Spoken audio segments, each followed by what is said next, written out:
ACTA, Accord commercial anti-contrefaçon. L'appellation est trompeuse. L'idée initiale de l'ACTA est de protéger la propriété intellectuelle au niveau international.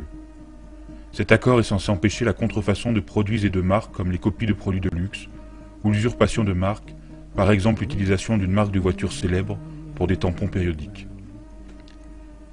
Cela sauvegarderait les investissements dans la recherche et le développement de produits industriels comme les brevets médicaux ou les produits pharmaceutiques. Cet accord est aussi supposé apporter une aide qualitative aux artistes et aux journalistes et harmoniser à l'échelle internationale les législations relatives aux droits d'auteur. Ça a l'air bien, n'est-ce pas? Mais il y a un hic. Le dictionnaire anglais-Oxford définit la contrefaçon comme une imitation frauduleuse de quelque chose d'autre. Quand un fichier est copié sur Internet, il est rigoureusement identique à l'original, aucunement une imitation. Ça n'est pas un vol non plus car l'original n'est pas substitué. L'information est simplement partagée gracieusement. Ainsi la contrefaçon n'a rien à voir là-dedans. Développons. La propriété intellectuelle n'est jamais vraiment définie par l'ACTA.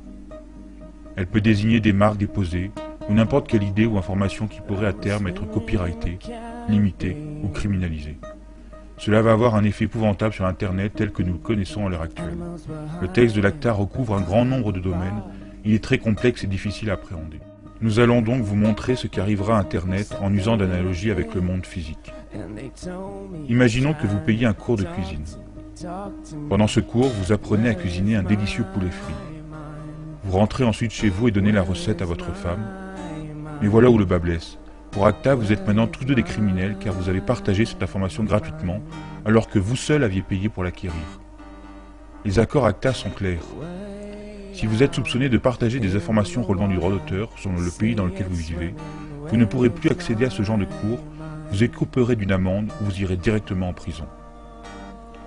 Vous vous dites que probablement personne ne découvrira que vous avez partagé le secret du poulet frit dans la sphère privée. Vous avez raison, avec la loi actuelle, personne ne le découvrirait. Mais ACTA s'y attelle par une surveillance excessive. Toutes vos communications seront enregistrées, et pas seulement les vôtres. Celles de votre famille, de vos amis, tous seront observés par précaution. Bien sûr, vous n'avez pas besoin de vie privée, de droits civiques ou de liberté, parce que vous n'avez rien à cacher, n'est-ce pas? Maintenant que vous connaissez le principe, regardons comment il sera appliqué à Internet lorsque l'ACTA prendra effet. Imaginez votre connexion Internet comme un tapis roulant, circulant dans les deux sens. Le long de ce tapis roulant, des paquets de données vont et viennent, sortant ou entrant dans votre ordinateur. Avec l'ACTA, les FAI, les fournisseurs à qui vous payez un accès à Internet, seront forcés d'ouvrir et d'inspecter chaque paquet que vous recevez ou envoyez pour y chercher d'éventuelles données copyrightées. Envoyez ou recevez des informations copyrightées plusieurs fois et vous serez coupé d'Internet ou ferez face à des poursuites judiciaires. Cela signifie que si vous envoyez un fichier MP3 à un ami avec un logiciel de messagerie instantanée, uploadez une vidéo d'une soirée où l'on entend de la musique copyrightée, ou citez un article de presse copyrighté dans un email, votre compte est bon. C'est comme ça. Comme si cela ne suffisait pas, l'information concernant l'article de journal que vous avez envoyé par email sera transmise aux éditeurs et à leur demande, vous pourrez écoper d'une amende ou d'une peine de prison. Les FAI seront requis de vérifier qu'aucun contenu copyrighté ni aucun lien vers du contenu copyrighté ne se trouve jamais sur leur serveur. Cela sera fatal pour les sites qui hébergent du contenu généré par leurs utilisateurs, comme de la musique, des photos ou de la vidéo. Comment YouTube ou Twitter pourraient fonctionner avec une telle loi? Internet tel que nous le connaissons est ainsi sur le point d'être détruit. Au moins, vous pourriez penser que l'argent récolté dans tous ces procès profite aux créateurs. Mais les musiciens, écrivains, cinéastes, journalistes, développeurs et chercheurs sont tout aussi perdants, car bientôt tenus de respecter les mêmes règles. Les idées ainsi protégées ne pourront pas être reprises, approfondies ou prolongées. Même des bouts de phrases pourront être copyrightés et soumis à restriction. L'accord dans son ensemble ne profite qu'à une petite fraction de l'industrie, la fameuse mafia des contenus. Les compagnies comme la RIAA et la MPAA qui ont tenté depuis longtemps de résoudre le problème Internet, qui menace leur modèle économique obsolète. ACTA est le résultat de leur action de lobbying auprès des gouvernements qui participent aux négociations. La dernière fuite du document officiel indique que toutes les techniques pour contourner les filtres de contenu et l'infrastructure de blocage seront ainsi déclarées illégales. Le pire dans cette histoire est que tout se fait sous le manteau. Si vous êtes européen, cet accord est élaboré par des individus que personne n'a élus. Vous avez déjà vu où cela a mené YouTube? Des vidéos sont bloquées dans certains pays. Cette protection obsessionnelle contre la copie est également un bon moyen de supprimer les informations dites gênantes.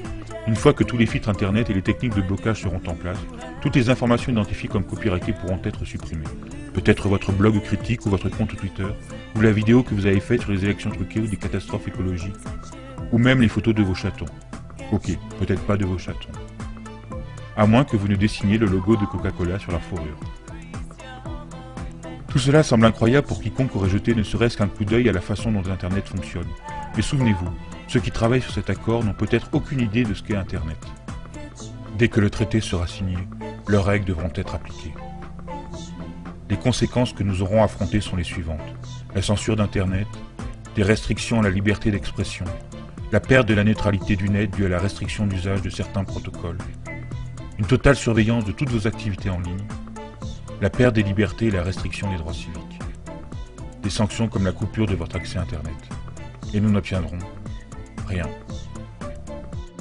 Le temps est venu d'agir pour Internet. Googleisez Acta. Chargez vos tweets et Photoshop. Faites savoir que personne ne déconne avec l'Internet, jusque dans la rue. Stop au Kraken.